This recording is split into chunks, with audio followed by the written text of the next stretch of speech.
get going with the roundtable number 4, where we will be talking about the preparing for the Uncharted path. The session will focus on strategizing for sustained growth, addressing skills shortages, sustaining change efforts, and developing actionable strategies to successfully navigate Uncharted paths. In this panel, we'll be having with us Mr. Vasudevan Easwaran, the Associate Director at EY. Mr. Vasudevan.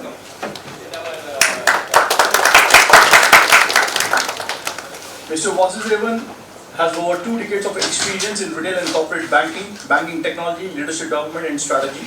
Currently with Ernst & Young as Associate Director.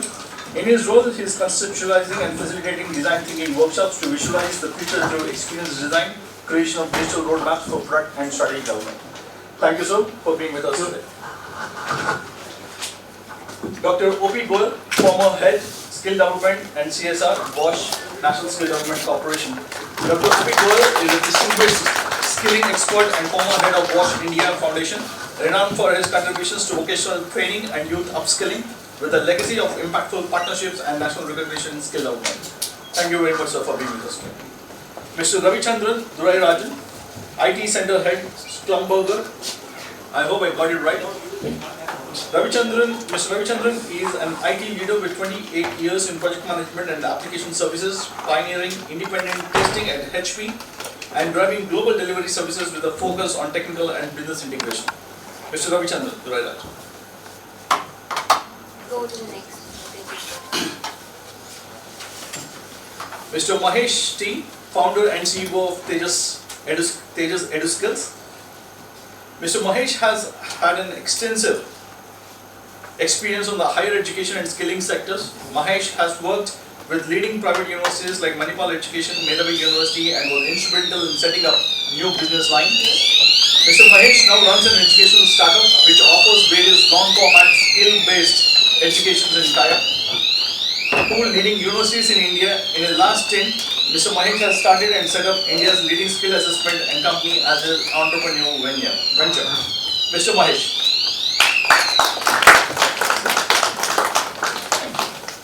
Ms. Aditi Deepanvita, lead human resource. Ms. Aditi is passionate about integrating artificial intelligence into healthcare to improve efficiency and cut costs.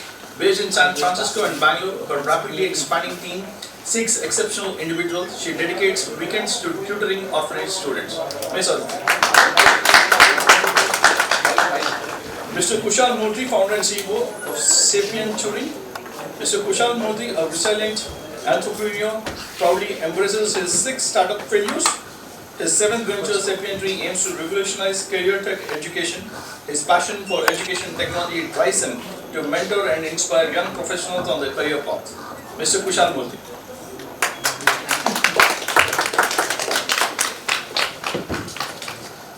Mr. Gokul Krishnan R, Manager Cybersecurity Z Entertainment. Mr. Gokul Krishnan R is a cybersecurity enthusiast with experience in IT, risk management and cybersecurity. He holds a BE and MBA in information technology. His skill in SIEM, brand monitoring, cloud environments, Microsoft ATP, networking and computer security. Ms. Gayatri Arumugam, CEO Talent Surabhi. Ms. Gayatri Arumugam has 15 years in experience in entrepreneurship and business development.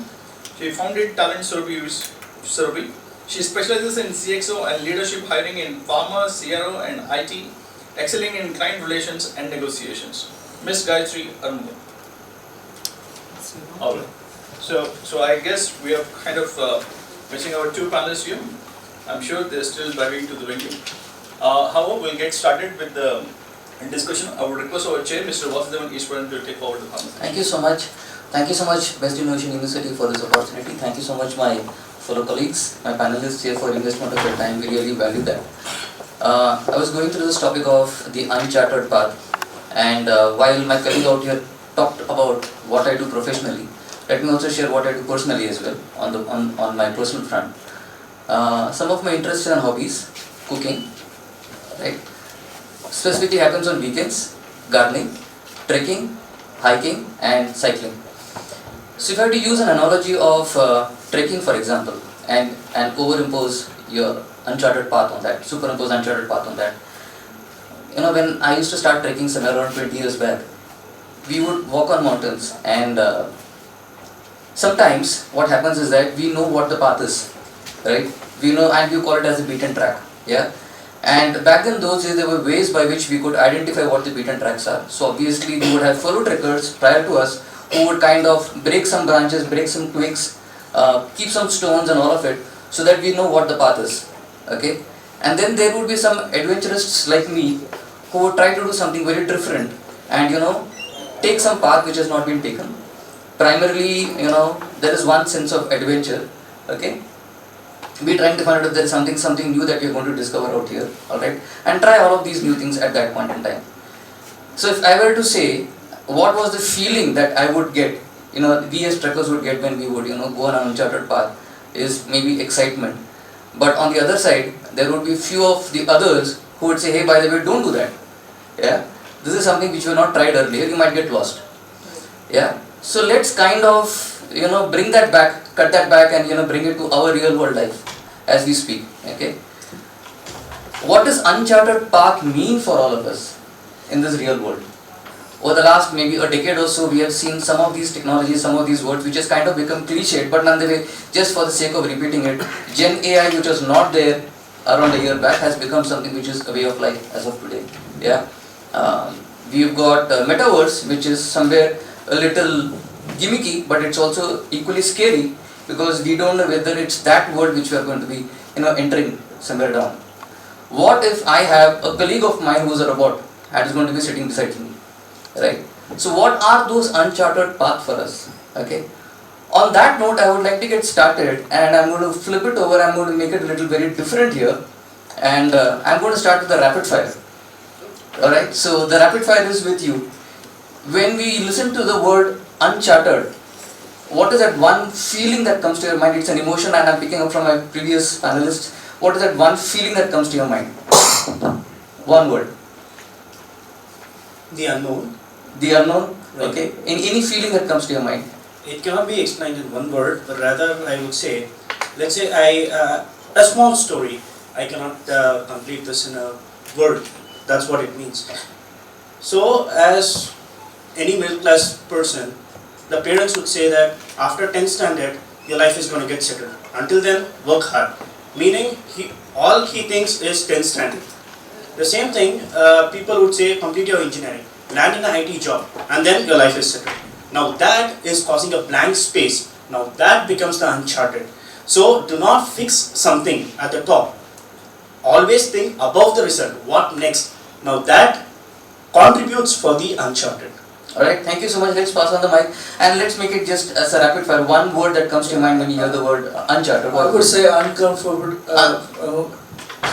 Uncomfortable. Uncomfortable, okay, let's pass it on. I'd say exciting. Exciting, alright. Opportunity. Opportunities, lovely sir. Confusing, scary. Confusing, scary. Any words from the participants out here? What words come to your mind when you hear the word uncharted? Quickly, just to get a feel whether we are all on the same path. Opportunity. Opportunity. What else? Be the hero. Hope. Be the hero. Okay, lovely. And let's make it more contextual now. Okay, and as we said, uncharted is something which is not known, and on one side we have got the positive sides, which is, you know, the exploratory, the adventure, and all of that. The other side we also say that there is somewhere which it's a little scary, as you mentioned, sir. Right? So, what is an uncharted path, and how would you define an uncharted path? Because, for example, an uncharted path is unique for each one of us. It may mean something which is very different for each one of us. So let's make it more contextual. According to you, in your organization, what do you think is an uncharted path? That's part A of the question. And part B of the question would be, how do organizations view something which is uncharted, something which is not known in the very first place? Thank you. Am I audible? Yeah. So, thank you, Chairman. Let me talk about uncharted path first in my context. I worked for a company called Bosch for about 25 years, and prior to that I worked with Bajaj Auto for about 8 years. When I joined Bajaj, when my manager tells me that you have done a good job, we are happy with you, I thought that he is not only talking about the past, the work which I have done, but he is also assuring me that your future will be good. More or less, this is the same kind of feeling. I have been also working in the another company where I worked for 25 years until last year. And the past, if it was good, if you have done a good job, you will be a good person in future also the company would need. I think the uncharted path is, I don't think this is going to remain valid as we go along.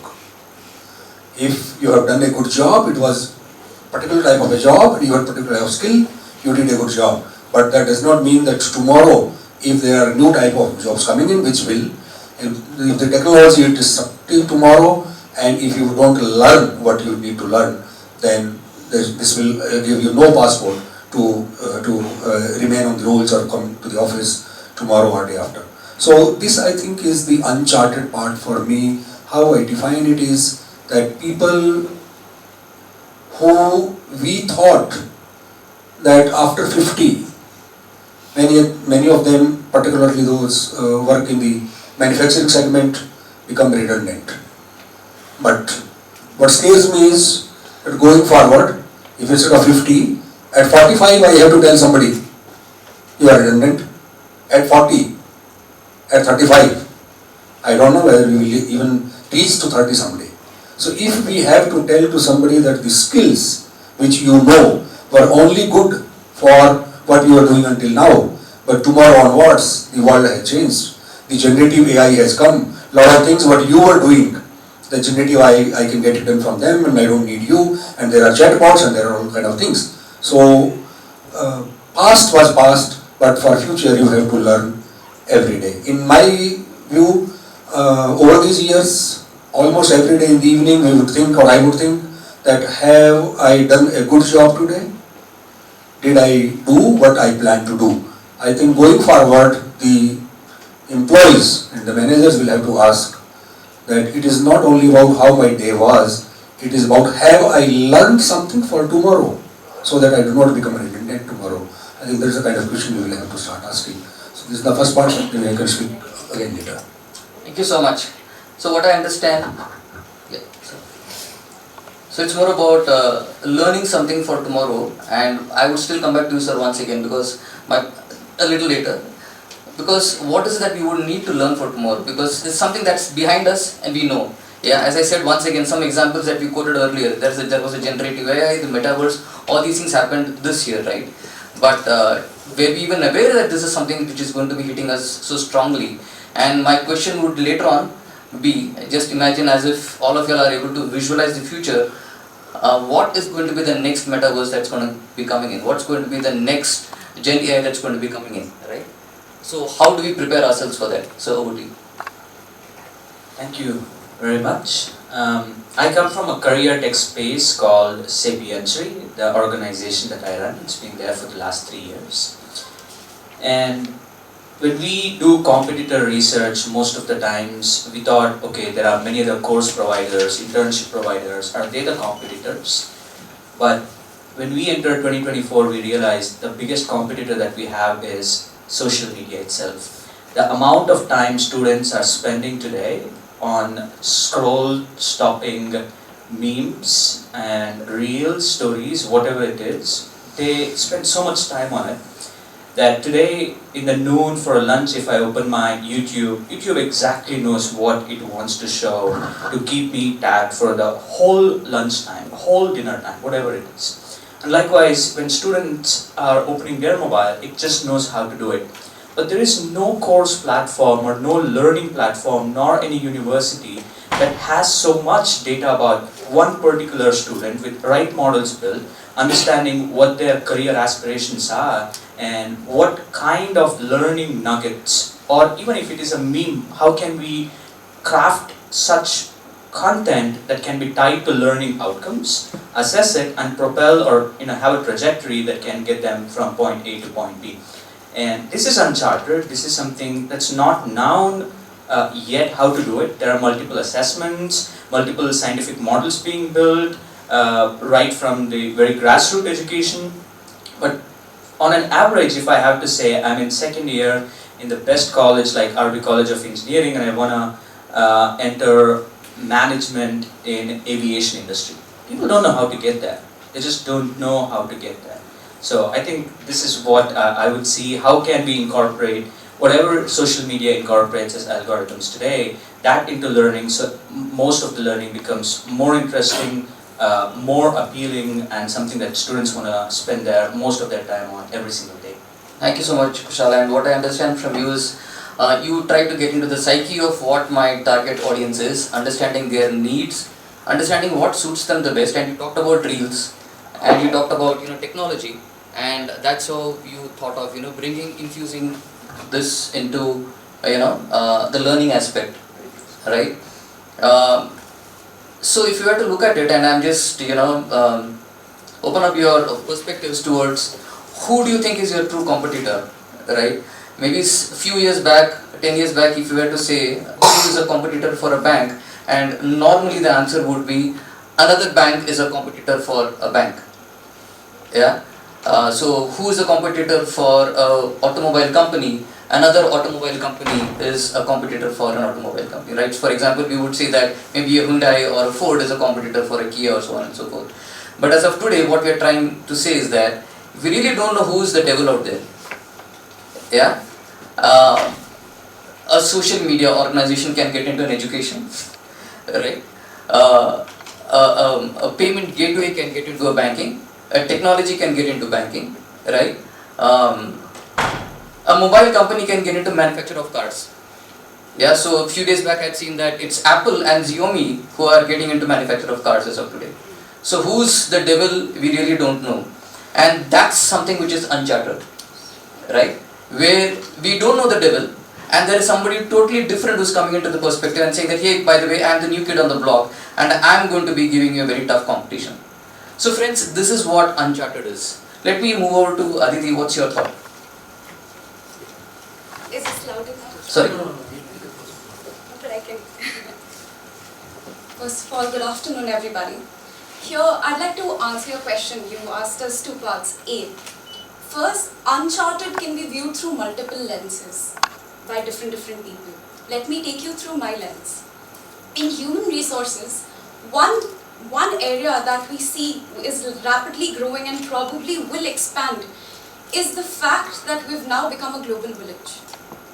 We've all connected via various social media platforms. So it is going to be a fact of the future that everybody is super connected. So over there, how do we manage time zones? That is something that needs to be explored. The other uncharted territory would probably be tech integration. For example, integration of blockchain in making sure that we have tamper-proof certifications. Ministry of Singapore actually launched a project on this. So we are seeing a lot of interdisciplinary stuff, like sir rightly mentioned. Now you have Apple building a car, right? There's a lot of interdisciplinary things that is happening. And if we don't get used to that, we'll be left behind somewhere. And another thing that I wanted to mention is communication. If we talk about communication till the recent past, it has always been people communicating with people. And now communication is people communicating with AI as well. And the future, like sir, the third point that sir mentioned was, what do you think would be the future? I feel like the future would be multi-agent system. It is already in the research phase, which is AI communicating with AI and deriving its own insights with minimal human intervention, and humans are free to come up with more artistic pursuits. So one thing that we will have to be equipped with is the ability to adapt to change and be agile. This is my take on the part A of sir's question. And on part B, how do you think organizations can take this forward? I'm going to bring out a little bit of 9th standard physics here. Okay, so if we take the ambition and intention of everybody in the team, all the team members, and make them and quantify them as vectors. If the vectors are aligning in the same direction, If you all remember a little bit, if the vectors align in the same direction, the magnitude adds up. If the vectors don't align, then the magnitude cancels out. All that the organization has to do is to make sure that the group of people, their company, their team members who have psychological safety from their organization, their emotional needs are met. They have a respectful, diverse organization. All of them are working towards the goal, the collective goal of the vision of the company. As long as that is done, the uncharted path can be easily figured out. This is my take. Thank you so much, Aditi. And you talked about learning nuggets, and you also talked about how is it that we are going, and you mentioned a very interesting aspect, that AI is going to be speaking with AI. I'm going to have AI as my, so we are in a world where there are bots, okay? Most of the work is done by bots, alright? And therefore, over the last year, we've also seen that the human dependency per se has actually gone down, okay? Which means two things for me. One is, what skills do I need to pick up so that I get more relevant? And when I say I mean me, myself as well. The reason being is that as we speak, there are a lot of skills which has actually got redundant and which is going out. So the constant upkeep, and somebody used the word agile. I guess in the previous section also we heard the word agile. How agile, and agile is not about the speed. Agile is all about the ability to learn, the learnability is what we see, right? I mean, am I open to learning new things? Yeah, just like as we said, getting into an uncharted path and you're going into the mountains and figuring out either you might get lost or you might find something beautiful, but are we ready for that? And that brings to the next point, which is about mindset, and I will also talk about that a little later. But before that, Mr. Mahesh, what's your thought? Yeah, so I would want to one quote by Alvin Toffler. I think he said it maybe 30 years back. I think it's very relevant in today's time. He said that illiterate is not a person who don't know how to read and write. Those were those times. Today, illiterate is a person who don't know how to unlearn and learn. And then read. So that is what is illiterate today. The definition stands. And I think for all of us, we are seeing that is it's always about learning, unlearning, and most of the times it is the unlearning which comes in the way of learning new things. That's what I've seen from my perspective. I will want to give an entrepreneur take on this, right? In the era of startups, we are all and I've been entrepreneur for the last 25 years, right? And so when I started my first company, I was very young, maybe 23 years old, and then I started a company. That time it was not even called a startup, and then I had to learn accounting, I had to learn sales, I had to learn IT, everything and all that. That was 25 years back. Then I continued that company for 5 years, right? Then I quit, then went into a job. Then again I started a company 10 years back. And I thought, now I know everything about entrepreneurship, I've been there, done that, but I was completely wrong. By the time the technology became so pervasive that it was not the old school of things that we can run a company with. Now I've just opened a company 6 months back. Again, I had this feeling that okay, I've done so many companies and all that, everything is okay. But now the whole philosophy has changed. I've been asked by my employees, why do you need an HR? When I'm talking about then I can't explain. They're saying that all of us will be HR to each other. Right? Why should we have a department which only takes care of our training and well-being and all that? Let us take care of everything. Now for me, visualizing that a company without an HR, and then they're saying also the accounts, again I don't understand all these things, right? So these are the changes. I'm saying the non-AI part, right, which is also kind of very grappling for people like us, right? At the same time, they are saying no call center, AI can be a call center. So with all these things, I'm today, while I know what to do in the business front, but how to kind of go about it, it's still very confusion for me. So I think now again it calls upon me, and I think for all of you, that how you again pick up your socks and then again chart out to learn new things. So for me, this Uncharted is basically to chart out my way to learn new things. Sure. Thank you so much, Mahesh. And what I understand is you emphasize more on the unlearning part.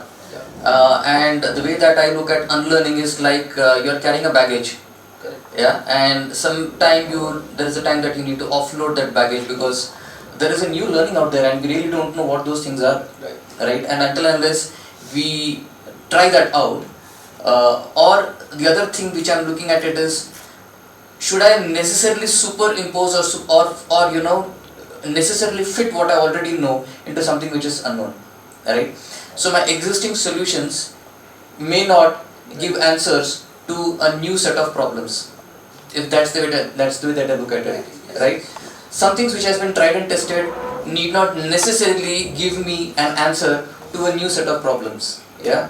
And even the current context, see, I think there was a time when everybody was against automation, right? Right. The companies were not even letting people automate.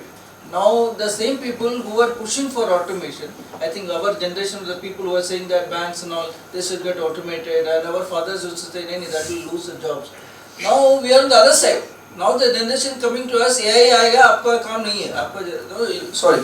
So using the now with the AI coming in, suddenly we are on the other end. Exactly. And we are resisting it. Now the AI is going to take over. We are not able to grapple with that fact. I get it. And the reason that I had a quick smirk on my face was because I come from that industry, the banking industry, and I do remember 20 years back where there was a huge furrow and people were on the streets, don't bring computers and all of that. And the last time that I visited my bank, I told them I don't want to visit your branch. I want to do everything online and this facility is not available online. Alright, so please enable this so that I don't visit your branch. So that's the kind of difference. And my father, he would have this habit of saying that I'm going to the bank, and he would get dressed up very nicely and I'm going to the bank. Why am I going to the bank? To drop a check. Okay, so it was considered as something he's doing a great job, and he would feel really nice about visiting a bank. That was things back then. And I'm just wondering, maybe 10 years ahead, we don't know how a bank might look. So sorry, my dear colleagues from the banking industry. I know we have the Bank of Baroda colleagues here, but we may not know how it looks, right? Because I come from that industry. We may not know how it looks. The brick and mortar might look very different because we are in a technological world as we speak. Just one about what you said about banking. I just remember a quote by Bill Gates. Yeah. He said, "Banking is needed, banks are not." Yeah, absolutely. Very true. Your thought? Like Aditi said, Uncharted means different in each person's eye. I come from a background of cybersecurity. To me, AI is not a threat. To be honest, we talk about computers today. Back then, there were calculators. People were not ready to use calculators because, the ability to calculate, anybody without any knowledge using this particular calculator can get it. 5 years down the line, whoever knows how to use a calculator got better, and a person did not know how to use a calculator and relied on his own way of calculating things went backwards. So my thing is, my second company was Arrow Electronics. I would like to quote it here. So they have the principle, the mantra of 5 years out. Meaning 5 years from now, what will you have and how the environment is going to look like. Let's say you're an engineering student. 5 years down the line, you might have a car or you might have a bike. Now, at least you should know how to drive it, or at least know the understanding or the principle of how the car works. Now, that is important. While the Uncharted is always there, at least there should be some kind of a prediction as to what will be there. Now, since I come from cybersecurity, again, I'm going to relate everything to the cybersecurity, what I have visibility on. 2005, I remember searching for cyber centers where I can get a computer to work on my project. These days, everyone has a mobile in their hand. The connection, whatever we have over the internet, is huge. At the same time, the risks that are there with the internet connection, the data that is on your mobile, and that is money. Just getting your name, mobile number is more than enough for me to get money. If I sell the same thing to a startup company who wants to enroll students, maybe looking at age factor or something, all this is information.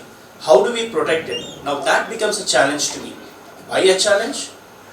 I'm not just looking at protecting mobiles. These days, even the lights, your fridge, your washing machine, everything has an active Wi-Fi connection. And all it takes is just a matter of hack, One small mistake in the design is going to cost a lot of things, and that is where my Uncharted thing comes into the picture. So while we can be ready, at least think how I can secure my workplace, how I can secure my house from somebody else looking into the house. Your cameras are plugged in. How do you access your cameras? Is there a password? Anyone with a password can log in? Is there a MFA? Is like a token that can come on your mobile like a SMS to log into your cameras? Now that is something that you have to start thinking, so that you don't have that uncharted space in your mind or in the society. Thank you. So Gokul, once again, just quickly, wrapping it up. It's uncharted. While there are positives, there are also the fact that you talked about cybersecurity, the unknown threats, and all of that. Yeah. The more you get connected, the positive side, the flip side is that you expose yourself even more, and that is something which is uncharted. I was reading an article, and I also did some amount of homework, because the moment I saw all your names coming up, I got a little scared and just thought I should. It's a very diverse audience. So right from cybersecurity to entrepreneurs and all of that. But something which is common, and I'm just bringing it out here. This is a McKinsey Technology Trends Outlook 2023, and it's a very interesting article. It talks about the equity investments which is being made in the different technologies over the last 1 year, and the impact it has on the job postings. Okay, so equity investments on technologies, impact on job postings. So rattling out some numbers: generative AI 200 billion plus 44% in job postings. Okay, which means that people are applying more in that area. Okay, Web 3.0 metaverse 62 billion plus 40%. Immersive augmented reality, which is all about your VRs and all of that, it's plus 10%. Future of mobility is all about not the mobile phones, but it's about the the travel mechanisms, the green fuel and all of that. Okay, so that's the next part. And there is a 194 billion investment and 15% job change. Space technologies, some 8 billion, and so on and so forth. Okay, not to scare you with these numbers, but just the fact that there is an impact on employability because there is a change in a certain technology, something which is emerging right now. Alright, these things are emerging, which was not heard maybe a year or two back, and people are once again trying to unlearn, relearn and all of it. Okay, now having said this, now my next question to all my panelists here, let's bring into perspective the skill gap, the people. Alright, and I think that's what makes this more converging. How do we address the skill gap? Okay, there is an uncharted path, there is a VUCA world, volatile, uncertain, complex, ambiguous, things that we don't know, right? New technologies might hit us, there is another metaverse which might hit us few years ahead, there is another threat which might come in, something better than a reel, or something more to do with learning and all of that. Having said this, how do you think that we could try and manage the skills that is needed, the critical skills, and how do you manage the skill gap? So maybe let's start from you, as the mic is in your hand. Okay, I'll tell you a short story. I'm going to keep this very quick. So I completed my engineering along with another friend, very close friend of mine. We completed BE together. I was placed in an IT company, he was not. So he decided to move on and pursue MTech. The whole reason being he doesn't want any gap, so he can say that I was doing my MTech and then find a job. He completed his MTech, and then while I do have a lot of respect for my friend and the teacher or the lecturers, he decided that after MTech somehow he will be placed in the IT, and he never found any job. Now that he did not find any job, the only qualification that he had was MTech, and he decided to start teaching the BE. Now a person who could not place himself in an IT company, who doesn't understand from the IT company, wants to get placed in the area where he is training new students. Now this comes as a risk. So this, I have seen it in many places. This happens to be the case. While he has a lot of knowledge when it comes to the academics and everything, there's a lot of skill when it comes to the IT. There's soft skills. Can you perform as a team player? Are you ready ready for any challenges, any new technologies? Are you ready to learn? Are you willing to be open to learn any technologies? Are you willing to get down and start working from the base again? Now that is where the skill set is a little different. Wonderful. So it's all about taking that amount of risk, getting into the uncharted path. I think it's circling back very interestingly. Yeah, Mahesh. Right, and I think from the other side, things are not just changing at the professional front, even the personal front also things are changing. The questions that my daughter is asking, 10-year-old daughter is asking, and the kind of views she has already at 10. Even I am grappling with that change also, So that is nothing to do with AI, but there is also thing, I don't know how the way my father brought me up. Right? That's not the way we can bring up today's child. So I again have to take a risk, in terms of deciding, which way to go, right? So why I'm saying all this is how I'm trying to adapt to new changes which is happening is by speaking and reading, continuously reading, right? And also a kind of not just watching the web series, but also watching a lot of other technology related, and they are pretty interesting. Now it's not that they are boring. It's gone are the days when we used to have the film division documentaries, right? Now even the new technologies which is coming, the way AI is being explained, all that. So we should, I think, be open to new forms of learning. It's not just the book. We should, even the YouTube that way is also very good in terms of, it teaches you also how to kind of develop these skills. I know that they bombard you with all the, interest likes and all that. But I think, you should, in a way, what he's saying is the same thing. I have not said risk, but you should be open to venture out and speak to people across different streams and, understand what's happening. And I think it should cut across not just your work line, because, like I think somebody said, that watch company, a mobile company can make a car, so even you can go and speak to somebody who is not at all related to your field of work. You may get insight from there also. Absolutely. Thank you so much, Manish. Aditi. I'm going to tackle this question with two aspects. First aspect would be on a personal front. How do we prepare for the skill gap? So I'm going to ask the audience one question. Where do you think a car is the safest? In the garage? In the garage? Showroom. In the showroom? Even better. In the showroom? But do you think that car will take you anywhere? Now don't tell me you will get a driver. If you are on your own, for you to get out on the road, so the mindset that comes with it. On a personal front, the mindset that comes with taking the car out is exactly the mindset that will come when we address the skill gap later on a personal front. Now tackling this on an org level. So the top-down approach. So I believe Sir also mentioned that it is a VUCA world. Sir also mentioned that it is a VUCA world. How do we combat a VUCA world? We combat it with a VUCA. The other VUCA is vision, understanding, clarity and agility. And I'll give like 4 actionable pointers for orgs here that can be followed step by step to ensure that the skill gap is maintained. Step number 1, vision. You identify the skills that are required firstly. The skill that is extremely important in the future and the skills that you want to grow. 2, have skill assessments. Have a benchmark, have skill assessments, understand the gap. So this is understanding the gap. Pointer 3 would be, clarity would be, if you have this, you already have clarity on what you need training on. We can use HR analytics, we can use various different tools and techniques that can give us the C, which is clarity on what you need to learn. And 4 would be agility, and that would just mean that we have a feedback loop in place. So you have a clear back and forth.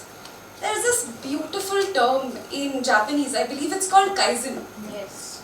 Which means learning continuously. So one feedback loop might not look like a lot, but over the course of years, it will compound. And maybe by implementing these steps, orgs also can address the skill gap, and by just us daring to take that step, daring to dream, we can also accept that the skills will change and we will be equipped with the right skills. Thank you. Thank you so much, Aditi. That's a new learning for me. I mean, tackle a VUCA with a VUCA. Yeah. So it's like sometimes they say कांटे को निकालने के लिए और एक कांटा आता. So I don't know if I've used the right muhavra here. I learned that back in my school days. That's an interesting one, because and she talked about it, and I'm going to connect with you once again after this. It's vision, understanding, clarity, and agility. And what she says is that have the vision, and look at understand what's the skill that's needed. She talked about assessments, understanding the gap, use analytics, and also use feedback. And I very strongly feel feedback is a strong mechanism, is a very good mechanism to know where we stand today. Yeah. How many of us actually are open for feedbacks? How many of us actually go out and ask people, hey, let me know where am I going wrong? Yeah, what is that I need to do next? And imbibe that at any stage of our life. It's not necessary that it has to be at a younger age, middle, or somebody who's having grey beard like me, but are we open for feedbacks? Sir, what's your thought? I think I'll go down to ecosystem level and not at individual level. Speaking about higher education, particularly the institutions and how corporates come together to build programs, educational programs. Today, if we have to build a software product, unlike before, which was completely waterfall, where we said this is how the end product should be, and you start developing. Once that's given out by the planning team and design team, that's it. It's under development, goes into testing, and product fails. Well, that's how the product is. That's how software teams work. But now, of course, everything is becoming more agile and scrumified, right? So there are multiple releases. For each release, if it's still internal, there are multiple stakeholder meetings, customers coming in, multiple stakeholders coming in. Is this how you want the product to be looking like? Multiple times we keep asking. When we do curriculum designs at institutions, this doesn't happen often. Most of the times we're still at the waterfall methodology itself. We design curriculums at the beginning and we say, this is how the next 4 years of the student is going to be, or this batch is going to be. The batch of 2024, this is how it's going to be till they graduate in 2028. So I see that fundamentally we need to change how the curriculum design delivery happens, and how often do the industry and the academia meets quarterly, half-yearly, whatever it is, to say, we designed the program outcomes to be XYZ, and are we seeing the students meeting them, or do we need to change the plan of whatever we have planned for the upcoming next few semesters? So that means we need to start changing the teaching universities to become more of training universities, where if we have a corporate and if we have some people in the onboarding program, then we talk a lot about 360-degree performance review of each individual, going from a newbie into somebody who can be considered onboarding program completely done well. That means for each student we are doing a 360-degree performance review, but we don't do that enough during their academic time. Which if it's a corporate, it mandates them, hey, you're poor in this, you got to go do self-paced learning, you got to go do some more extra tutorial learning, or you have to go for Udemy for business and you have to take a course and such. But I think if universities can take that holistic approach and be more agile in right from course delivery, design till delivery, and have multiple reviews frequently on how not just the grades are improving in students, but how the learning outcomes and program outcomes are met, it could become more effective. And whatever black swan event happens, now there's a scope for making an immediate change, and still see that by the time they graduate, they are ready to enter the immediate needs of the industry. And then it's up to the students. Fantastic. I really love this answer because it gives me, I'm reminded of a video where there are these 4 men who try to change the wheel of the car while they are driving the car, right? And what you exactly spoke is about, you talked about change in design, be in constant touch of the industry and the academics, and bring that change as you keep developing and moving forward. Am I right in saying so? Definitely. Yeah. You talked about moving from teaching to training, because there's a difference, because teaching happens to be, from what I understand, it's more unilateral, but training is, you start involving and you start making it more inclusive. You also talked about the industry academic meet and keep changing the plan. So what is something which is very interesting is nothing is fixed. Okay, so once again Uncharted, as what he spoke about some time back, yeah, and he's talking about, keep doing those changes. Waterfall is a methodology where it follows a system which is, very sequential and linear in nature, whereas the agile is where you keep changing, and you keep iterating as what we speak. Yeah. Goel sir, what's your thought on, how do we bridge the skill gap? What are your views on that? Yes, sir. I come to the skill gap maybe a little later. I take a minute before that. What are the challenges? What are the challenges of this disruption, particularly from HR perspective? I think that is what we wanted to discuss. So one, I said earlier, people may become redundant much earlier. Second is the gig jobs will become the order of the day. People will not get permanent regular employment. They will not be there for their entire life in one company or into multiple companies. At some point in time, they have to learn entrepreneurship. At some point in time, they have to learn how to earn their livelihood on their own, and that kind of a profession and vocation they will have to learn. How to work from home, or what COVID taught us, or remote working is going to become the norm of the day. So HRs have to deal with this topic as to how do I keep my employees productive as well as engaged when they are working remotely. Organizations would need more people going forward. We have the earlier session, a lot of discussion about empathy. I think creative thinking, analytical thinking, these are the kind of skills which will be needed. I do not know how much of these skills are being taught currently into the curriculum, but it is important that we start talking about self-awareness, the earlier session people talk, active listening, emotional intelligence, and the skills like this, which hopefully the computers will not be able to replace in near future. So if humans have to remain in job, or if they have to find more jobs, then those will be around these topics. What would enable the organizations to navigate through? So HR has to play a role of a strategic business partner. There's no more administrative job which the HRs have been doing and say, okay, I'm in the HR department. It is about adding value to business. Are people from HR able to go and talk to the business manager in his or her terms as to what do you mean by HR for your business? Is it about hiring? Is it about competence development? It is about employee engagement, or is it about productivity, or is it about incentivization, or whatever it is. So HR department will not work in isolation. HR department have to be fully integrated with the businesses. Effective collaboration, I think my friend Kaushal talked very well about already. So I will not spend much time on this, but it is very important for us to know that the industry cannot work without academia going forward.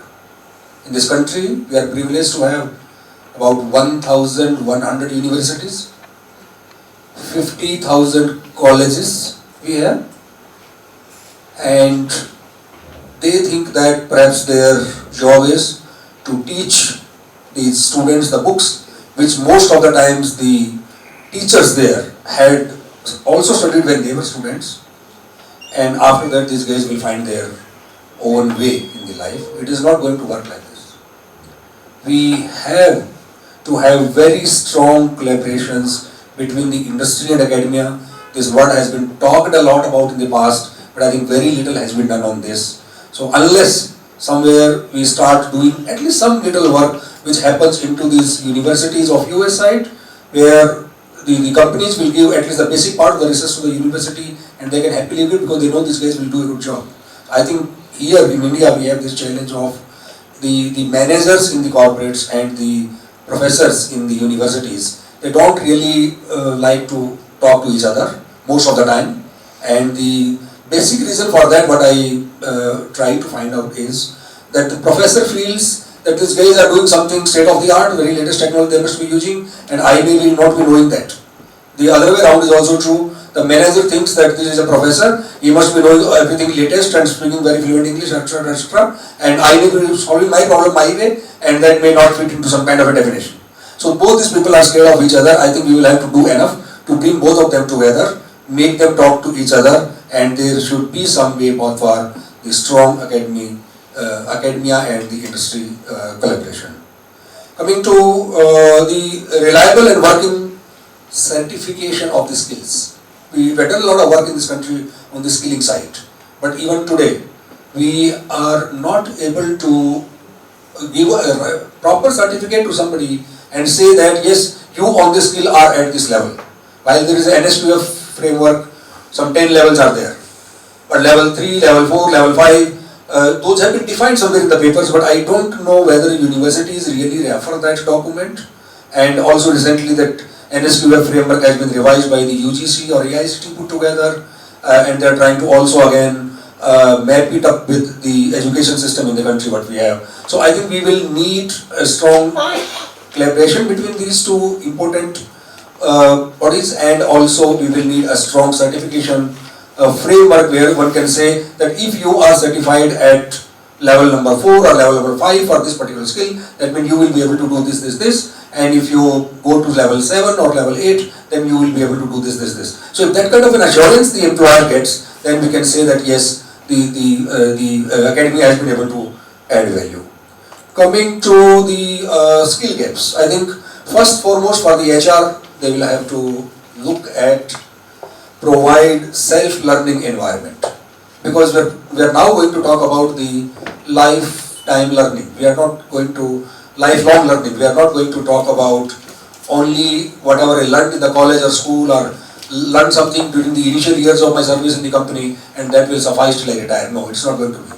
So you have to provide self-learning environment, possibly micro-learning modules which one can access easily. But more important than that is how do we motivate these people to undergo those modules. There are lots of modules already available in many companies and also on the open platforms. But the people are not really motivated to go and take those courses for their self-learning. So we have to do some serious work on this area so that people start looking at these available resources and start making use of it. Mental well-being is going to be another challenge going forward.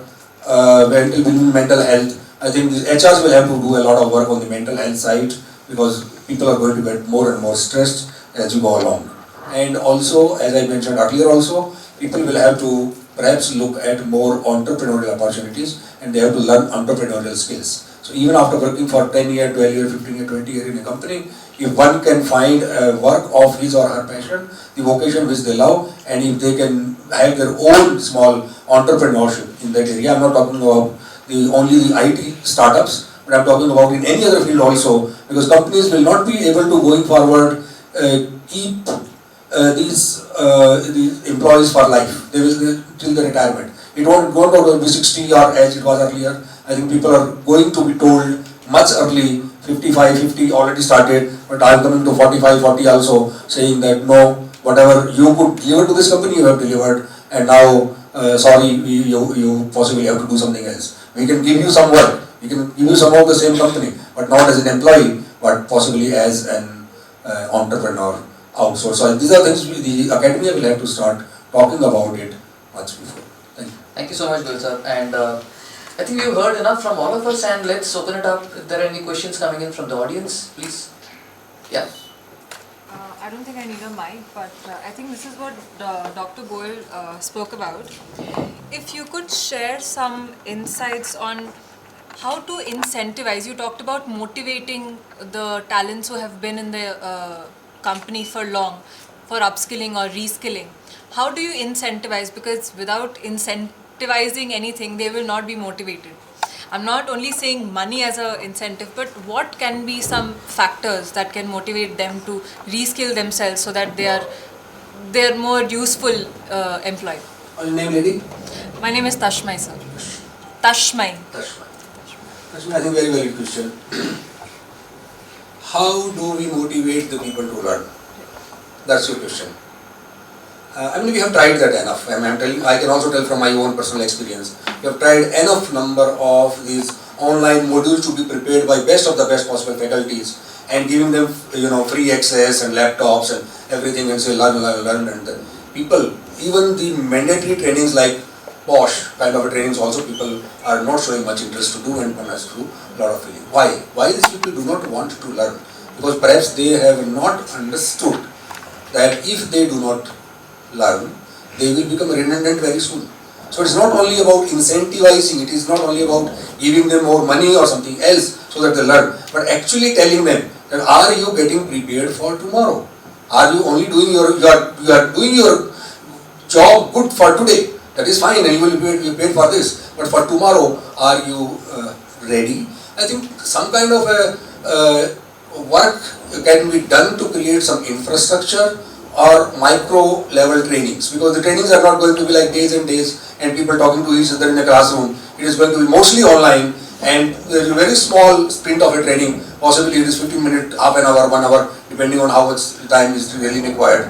And it has to be made available in the laptop of the fellow. Otherwise, this person is not going to go here and there, search or buy it or something like that. So the companies will have to, number one, make the learning easy by providing the modules in a very micro level, and then they will also have to communicate this very clearly to the employees that if you are not learning the tomorrow's technology, then don't think that your job is assured here. I think I can't think of now saying that okay, let's pay them 5% more if you do this task, then you will get a little more salary or higher salary. That will not work. I think the only thing work will be the hard fact we bring on the table and say your skills are good for this to earn up to this much. If you want to promotion, if you want to go further higher, this is what you will have to learn, and there is no other escape. I think based on my whatever experience of last about 25 years in one company where I was responsible for giving VRS to so many people, over 50 plus. It was not a nice thing to do, but I had to do it as a part of that, and then I also was expected to do the retraining of these people so that they can do something else after that. And based on this, I can say that it is not so much about providing extra motivation. I think it should be actually not incentive, it should be self-motivation, it should be inside, and we should do more and more work to make these people realize that this is important. Otherwise, there are enough Udemy's, enough, the websites already there. So it is not about the breadth of content, it is about people who otherwise should be learning are not learning. Yeah. And we don't know why. Absolutely. Yeah. So possibly I will close with the thing is, it is not the fear of artificial intelligence. I think it is a fear of natural stupidity. So we are not worried of artificial intelligence so much, we are worried of natural stupidity, because 1 million youth need jobs every month in this country. Yeah. We are talking about demographic dividend, which until 40, 41 or so it is going to reach at the peak, where you will have more number of people working than the number of dependents on them. We call it as demographic dividend. But this automatically will not solve any of these problems which we are discussing. Somebody has to take a strong agenda, which in this country I think is delayed already, to skill these people and also to work on their mindsets. Yeah. One is the skill part, but second is the mindset. Thank you. Absolutely. Thank you. I think there's one more question coming up there. Yeah. So I know you have 3+ decades of years of experience, and I truly adore you for that. One thing which really comes to my mind, and I have encountered a lot of questions from the candidate's point of view, multiple times. Sir, why? This is a question. Don't take it personally. Anyone. Just a question. Yeah. Because I'm in the phase of making my career as a CHR for next 15 years down the line. Why the employee, when he is investing his 3, 4, 5 or let's suppose 5+ years or 6+ years into the organization, he is getting a specific bracket of the increment as a 15%, 20%. And let's suppose when I am going to go ahead with the lateral hiring, I will have to give the 40% of the samne wala candidate and take him to fill the gap of the position. Why it is so? So we'll keep this brief because this is a little outside the topic of, no problem. So go ahead, sir. Please go ahead and answer. I will only say that,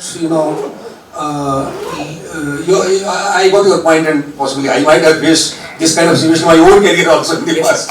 And I have seen many other colleagues where I was responsible as a manager and they are. And I have done the same kind of thing, sir. Let's suppose 2020 I have hired a candidate and his friend has joined the organization 2022, and that candidate has a good relation with me because I'm a business partner. Yes. So he has come to me and just like a conversation, casual one. Okay, sir, he has hired on the upper package because he was my junior in the previous organization. Yes. Why it is so? Why the numbers? Generally, the HRs are under pressure to get the right people at the right time because there are not many existing. We have lots of people in this country, lots of young people, but skilled people with the right mindset are very few. And if you don't find such person in your own organization, or there is another challenge with that. If you are doing a lateral hiring, and in contrast if you are trying to promote somebody from internally, and if the person internally you are promoting and giving him a good salary increase, etc., the other people who are there, who are about 99% of them, will also be expecting that why for this. So if you bring somebody from outside, I think this is an easy shortcut answer to the HR problem, but this problem is not that small. I think it is a major issue, because the same way here, whom we are a little bit ignoring, will get the increment elsewhere in this company. I think we should not be now talking about the loyalty, job loyalty, or in my time you were talking about company loyalty, how loyal you are to your company. You are actually being just, I remember that time there were no internets and all that, it was only newspaper print.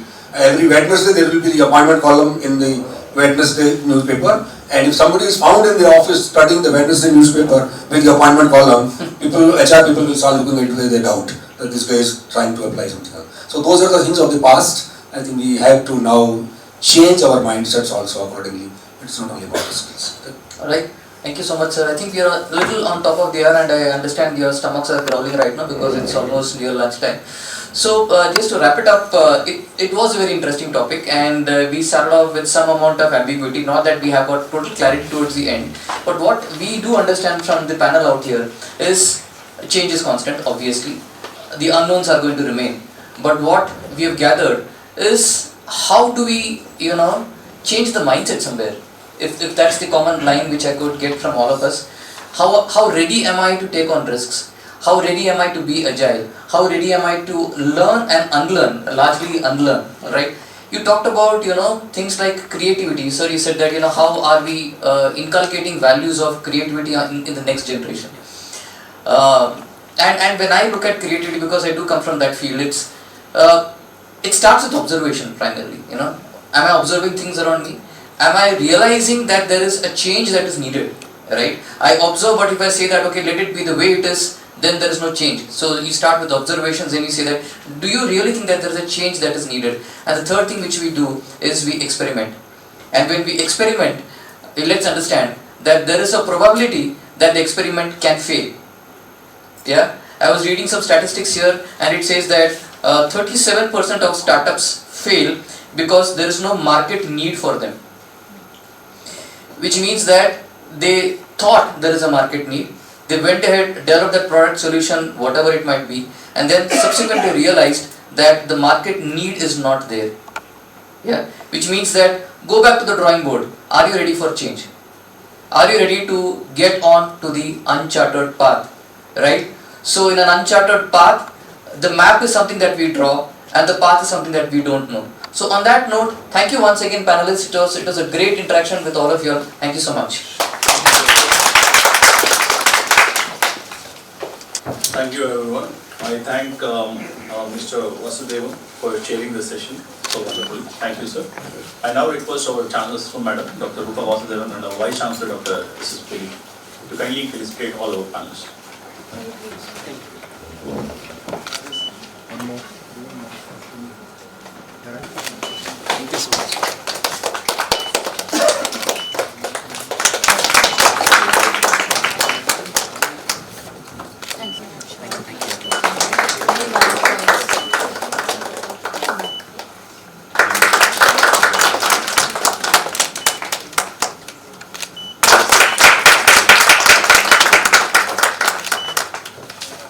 I thank all the panel members. Thank you, ma'am. Thank you, sir. Thank you, sir.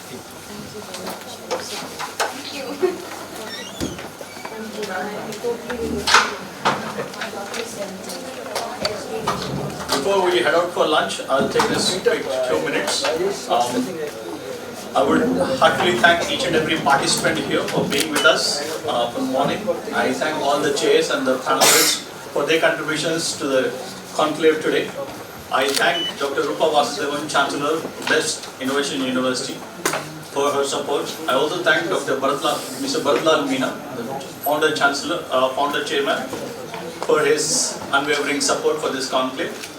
I thank our Vice Chancellor, Dr. S.S. Pili, for his guidance. And last but not the least, Mr. Rajesh Mike, for his amazing commitment for this particular initiative taken by our Chancellor, for bringing all of us together. And he has worked day and night. He put the midnight oil together literally, and he has been the one person who has single-handedly, brought all of us together, and so that we all could have this brainstorming session. And I'm sure with his efforts in the future, we'll be in a position to actually create a platform where the industry and academia will come together to make great changes in the future. Thank you so much, sir. Thank you very much. Thank you, ma'am, and thank you so for your unwavering support. And with this, I thank you all for your participation. Thank you all the faculty members from B.E.S.T Innovation University for being here with us. And now, without much delay, let's proceed ahead with the lunch. And I'm sure we are eagerly looking forward to it. Thank you.